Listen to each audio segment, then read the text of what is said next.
Assalamualaikum warahmatullahi wabarakatuh, sahabat Karnus dimanapun teman-teman berada. Alhamdulillah kita di penghujung akhir Ramadan ya. Kita sudah melalui dengan puasa-puasa kita dan juga ibadah-ibadah kita yang lain gitu ya. Dan Alhamdulillah kita menerapkan konsep Karnus gitu ya, semakin sehat dari hari ke hari gitu ya. Dan pada kesempatan kali ini ya, kita akan mengupas tentang puasa, kesehatan, dan proses penyembuhan. Gitu ya. Sebagai penyempurnaan bahwa kita nanti berharap selepas dari Ramadan ini kita mendapatkan kondisi tubuh kita itu yang benar-benar fitri ya. Fitri berarti kembali suci, kembali seperti sebagaimana Allah turunkan manusia sebaik-baik penciptaan, kita sehat sempurna seutuhnya, itu dengan amalan dan ilmu yang kita pelajari selama bulan Ramadan ini gitu ya. Baik teman-teman gitu ya. Jadi kalau kita ngomongkan puasa ya, sebenarnya sering ini diungkap oleh ustadz, kiai yang mungkin membahas tentang puasa gitu ya. Jadi ya ayyuhalladzina amanu kutiba alaikumusiyam kama kutiba alal ladzina min qablikum la'allakum tattaqun gitu ya. Ini saya yakin sering teman-teman, entah itu di sholat Jumat pasti ketemu ayat ini, kemudian sering di kajian-kajian gitu ya. Tapi saya nggak akan mengupas tentang di sisi itunya gitu ya. Saya mengupas di sini teman-teman. Jadi kalau dikatakan, hai orang-orang yang beriman, diwajibkan atas kamu berpuasa sebagaimana diwajibkan atas orang-orang sebelum kamu, tujuannya agar kamu bertakwa. Takwa ini memang luas, saya bukan mufasir ya, saya bukan ahli tafsir teman-teman, tapi saya memahami bahwa takwa ini adalah mentaati segala perintahnya dan menjauhi segala larangannya. Itu sudah sejak saya SD sampai sekarang pun kalau mendengar Ustadz mengatakan tentang takwa itu ya di situ gitu ya. Nah, kalau kita mempelajari atau mengkaji konsep Karnus, itu sebenarnya adalah esensinya juga takwa, karena kita akan mengikuti apa perintahnya Allah. Perintahnya Allah tadi misalnya, oh kamu harus menjalankan sesuai dengan fitrahmu, ya. Udah kita kembalikan fitrah. Kamu harus makan makanan yang halalan toyiban. Kita juga harus makan makanan yang halal dan toyib. Dan itu kita malah lebih spesifik kita pelajari apa itu makanan-makanan yang halal dan makanan-makanan yang toyib atau yang baik. Sesuai dengan algoritma Sang Pencipta. Kita pelajari bagaimana sistem pencernaan kita, sistem peredaran darah kita, dan seterusnya.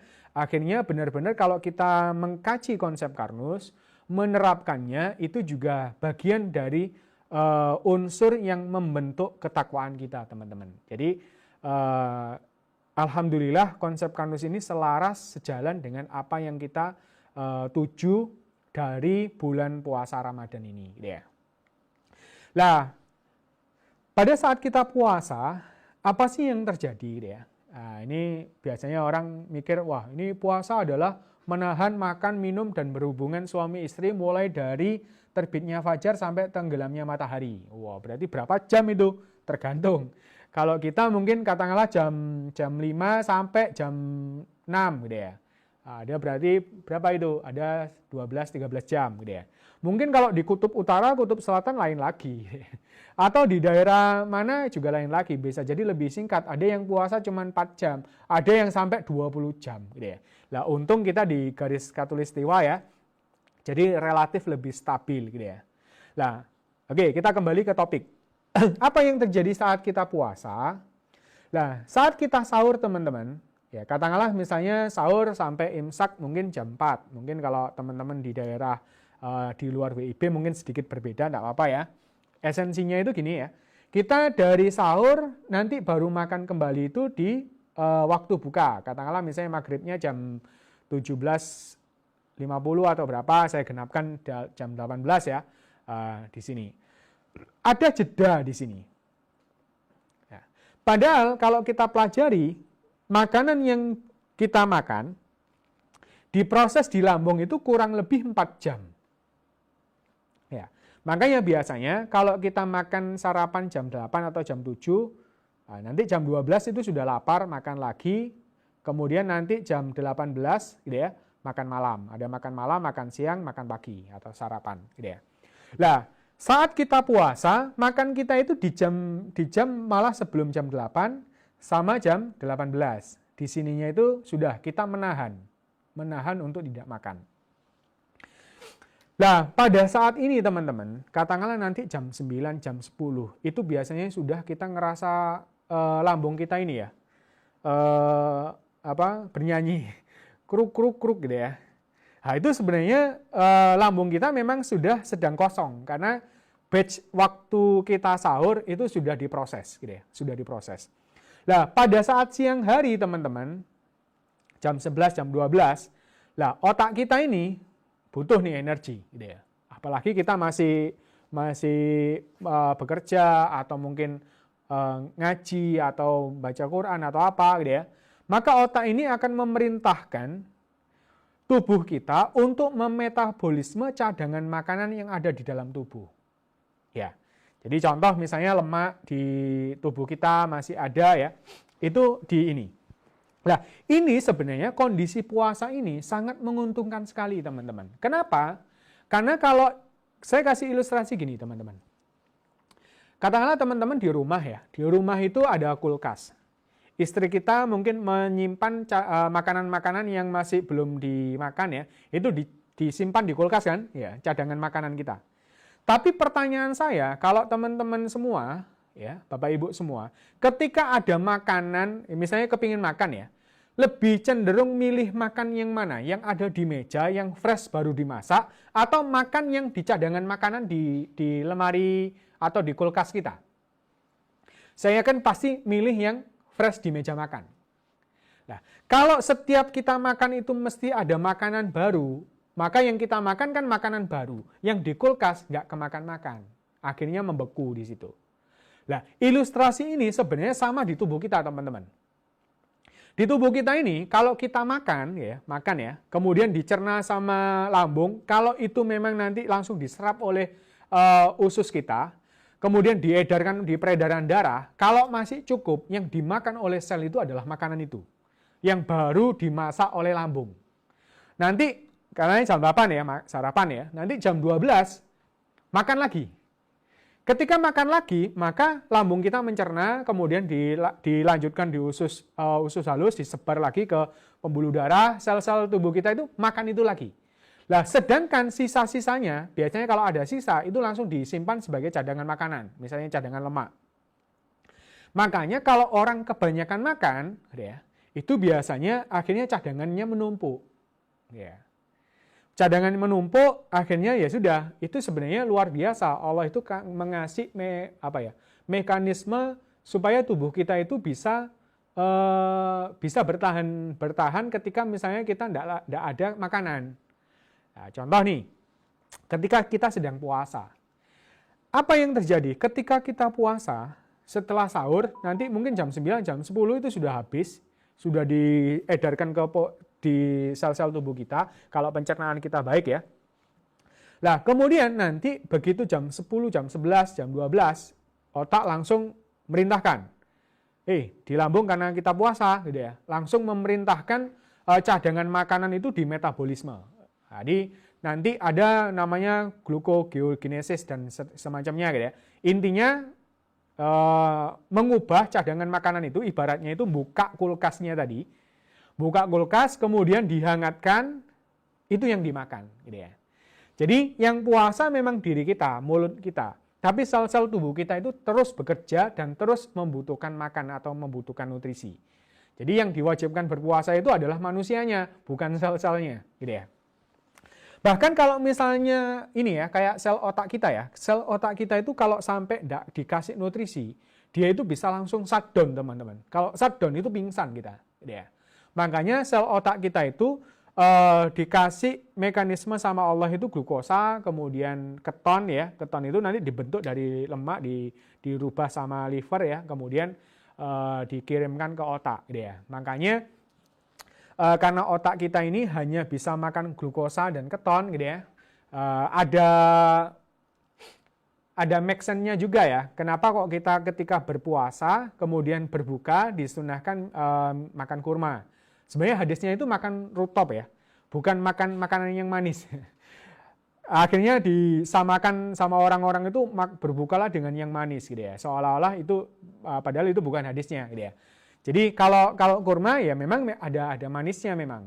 Itu glukosanya juga terus kemudian bisa dicerna dengan cepat sehingga jadi energi gitu ya. Nah, terlepas dari situ teman-teman, ketika kita berpuasa, yang dulu atau yang kemarin-kemarin itu banyak makan yang kita makan.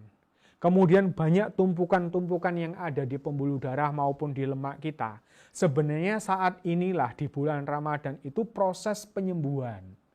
Proses pembakaran dan proses metabolismean untuk menjadi energi. Supaya kita nanti ketika selesai Ramadan itu menjadi orang yang berat badannya ideal, kemudian sehat, seperti itu. Nah, cuman problemnya itu ada. Kadang-kadang ada sebagian dari teman-teman ya, masyarakat Indonesia ya, balas dendam. Jadi sudah seharian menahan lapar gitu ya, nanti jam begitu maghrib langsung makan banyak, minum es ini, minum es itu, minum kolak dan seterusnya sampai kekenyangan, bahkan sampai nggak kuat taraweh. Nah, itu yang agak kurang tepat teman-teman gitu ya. Jadi kalau bisa ya makan itu sudah standar saja sesuai dengan yang biasanya gitu ya. Apakah kita nggak kurang? Enggak, insya Allah enggak ya. Atau nanti kita bisa pola seperti ini teman-teman. Contoh nih, nanti ketika sahur gitu ya, sahur pastikan menu sahur ini mengandung karbohidrat yang cukup, kemudian protein, tambahkan sayur dan buah-buahan ya. Makanan inilah gitu ya. Jadi kita kasih asupan itu normal gitu ya. Terus kalau sama konsep Karnus, jangan lupa sebelum sahur ya, bikin sereal AG serealnya. Nanti AG serealnya diminum, kemudian makan dengan pola makan yang tadi lengkap ya. Kalau kita ngerti sebenarnya nggak perlu banyak, ya. Yang penting lengkap. Jadi lengkap itu maksudnya gini, malah kalau bisa teknisnya, kalau kita nyendok makan itu sudah ada nasinya, ada sayurnya, ada lauknya dimakan. Nah, ini lengkap. Nanti kalau misalnya sudah kenyang, ya sudah lengkap berarti. Jangan sampai biasanya kalau makan itu udah nasinya dulu, nanti lauknya belakangan. Nanti kalau kekenyangan nggak kemakan yang lainnya gitu ya. Nah, kalau bisa itu dicampur seperti itu lebih bagus gitu ya. Jadi minum AG sereal sebelum sahur, kemudian makan makanan yang aneka lauk ya, dengan pola yang seperti tadi yang saya jelaskan. Kemudian nanti setelah sahurnya juga minum Al-Ghati gitu ya. Untuk sebagai booster ya, termasuk juga melindungi tubuh kita pada saat nanti siang hari gitu ya. Nah, nanti waktu buka ya, makan dan minum yang manis oke lah ya, yang mengandung glukosa gitu ya. Kemudian juga ini dipakai untuk menggantikan kadar gula dalam darah yang hilang selama berpuasa gitu ya. Itu bisa seperti itu, boleh gitu ya. Nah, nanti setelah secukupnya saja supaya nggak kekenyangan gitu ya. Karena habis nggak kerja terus langsung dipacu kerja ya juga kaget juga lambung kita. Makanya soft saja. Malah syukur-syukur kalau bisa itu kenapa kok ada takjil? Takjil itu untuk pembuka dulu, dikit ya, misalnya 2 butir kurma, 3 butir kurma, atau sama AG sereal ya. AG sereal bisa dikasih kurma teman-teman, enak banget. Jadi bikin AG sereal langsung dicampur kurma gitu ya, nanti diseduh, itu buat buka ya, takjil. Kemudian nanti baru sholat maghrib, baru setelah itu makan besarnya. Tapi jangan besar-besar amat, secukupnya. Nah nanti habis taraweh baru kita makan makanan kecil ya, untuk nambah enggak masalah gitu ya. Itu. Nah di Karnus ya, di Karnus ini kita ada namanya beras Karnus nih teman-teman. Beras Karnus itu diilhami oleh mitokondria teknologi atau kita sebut dengan mitotek gitu ya. Jadi sebenarnya beras yang bagus itu zaman dulu teman-teman, beras tumbuk. Jadi orang tua kita dulu, nenek moyang kita itu numbuk beras kalau lagi mau dimasak. Kenapa kok begitu? Karena kandungan kulit ari dari beras ini, bekatul namanya, itu sangat baik untuk kesehatan. Tetapi kalau dibiarkan lama, itu bisa tengi, dan tengi itu juga salah satu inisiator, teman-teman, yang memicu kanker. Ya. Makanya, ya nggak salah juga kalau orang-orang memoles beras supaya tidak tengi, gitu ya, supaya tahan lama. Gitu ya. Nah, di konsep Karnus akhirnya karena mengkaji hal demikian, kita membuat beras Karnus nih. Jadi beras yang sudah dipoles itu, kemudian bekatul kita hentikan proses enzimatiknya supaya tidak tengi, kemudian kita coating, kita campur sama berasnya, kemudian dibungkus dengan aluminium foil supaya tidak tengi, gitu ya. Ini teman-teman, kalau teman-teman makan sahur dan buka pakai beras Karnus, itu luar biasa. Di mitokondria itu dilengkapi dengan NADH dan apalah di situ ya, yang bisa mempercepat proses mitokondria itu memproses dari glukosa itu menjadi ATP. Dan ketika kita sahur, nanti proses energi ini berjalan sangat efisien sehingga nanti bisa lebih powerful kita dengan beras Karnus. Itu juga bisa dikombinasikan. Jadi nanti nasinya pakai beras Karnus waktu sahur maupun berbuka. Jangan lupa sebelum sahur atau sebelum bukanya itu pakai AG sereal. Ya, kalau buka kan nanti udah pakai takjil aja, AG sereal plus kurma gitu ya. Terus habis itu makan. Makannya pakai beras Karnus, setelah makan pakai algati. Algati misalnya kalau kekenyangan ya bisa habis tarawih juga boleh. Jadi setelah sahur ataupun setelah tarawih gitu ya. Nah, itu konsep Karnus yang bisa kita terapkan secara praktis, dan di sosial media kita ada satu langkah berarti itu kita membiasakan dengan AG sereal, algati, dan beras Karnus, dan itu semoga kebiasaan kita di bulan Ramadan ini, di puasa Ramadan ini, nanti ketika menuju kemenangan gitu ya, kita benar-benar menjadi pribadi yang sehat. Namun sehatnya ini tidak cuma sekedar sehat saat itu juga, tapi nanti kebiasaan ini terus kita jalankan sehingga kita benar-benar menjadi sehat sempurna seutuhnya. Dan itu adalah cita-cita kita untuk menuju kemenangan bersama konsep Karnus gitu ya, cara cerdas untuk sehat. Demikian kajian Karnus kita mulai dari awal sampai sesi hari ini ya.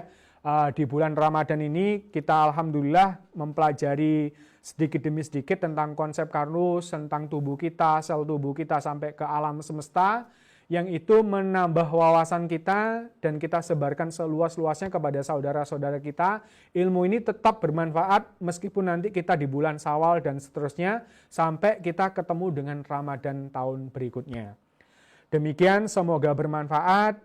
Kita haturkan sembah sujud syukur kita kepada Allah yang sudah melimpahkan ilmu, sudah melimpahkan karunia-Nya, sudah memberikan rezeki yang berlimpah, gitu ya, memberikan semua hal yang kita butuhkan menjadi khalifah di dunia ini, memimpin seluruh sel tubuh kita, bahkan seluruh alam semesta.